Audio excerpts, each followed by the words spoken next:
This old wedding hall off Coral Way is about to be demolished and replaced with a mid-rise apartment complex. Not a 40-story tower, not a flashy luxury condo, but 166 new apartments in one of Miami's most established neighborhoods. And here's why this project matters more than it looks. AvalonBay Communities, one of the largest publicly traded apartment developers in the country, just bought this 1.5-acre site for $11 million. The property is located at 2340 Southwest 32nd Avenue, right in the Coral Way corridor. Right now, it has a 17,000 square foot wedding hall.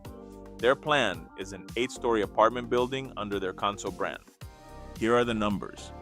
166 apartments, 302,000 total square feet, parking spaces, only seeking a 10% parking reduction. The Urban Development Review Board is reviewing the application this month.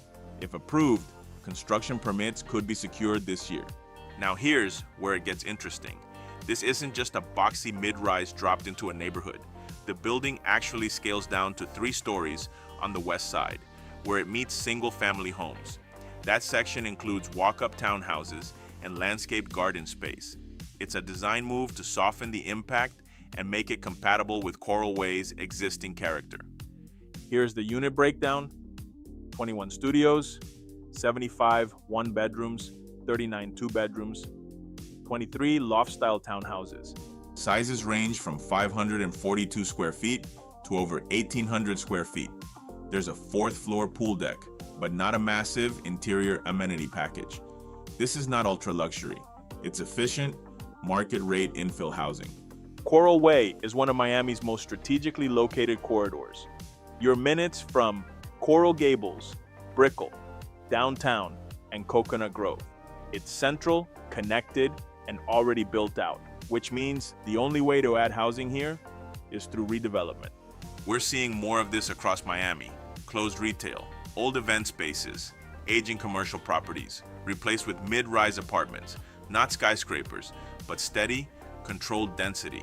This is what urban infill looks like. AvalonBay has been aggressive in South Florida lately. They've filed plans to redevelop a full block in South Miami. They're expanding their footprint across the region. Why? Because Miami continues to absorb rental housing. Even with new supply coming online, well-located infill projects remain attractive. And here's the key. This isn't pushing outward, it's building inward. Instead of expanding the urban development boundary, developers are adding units inside established neighborhoods. Coral Way is becoming denser, but gradually, mid-rise by mid-rise. So here's the real questions. Is 166 apartments too much for this part of Coral Way? Or is this exactly the kind of smart density Miami needs? It's replacing a vacant building. It steps down near homes, it adds housing near job centers. But it also means more traffic, more residents, more pressure on infrastructure. This is the balancing act Miami is in right now. What do you think? Would you rather see a vacant wedding hall sit there or 166 new apartments? Drop your opinion in the comments. Go ahead and hit that subscribe button to stay up to date with Miami's new real estate developments.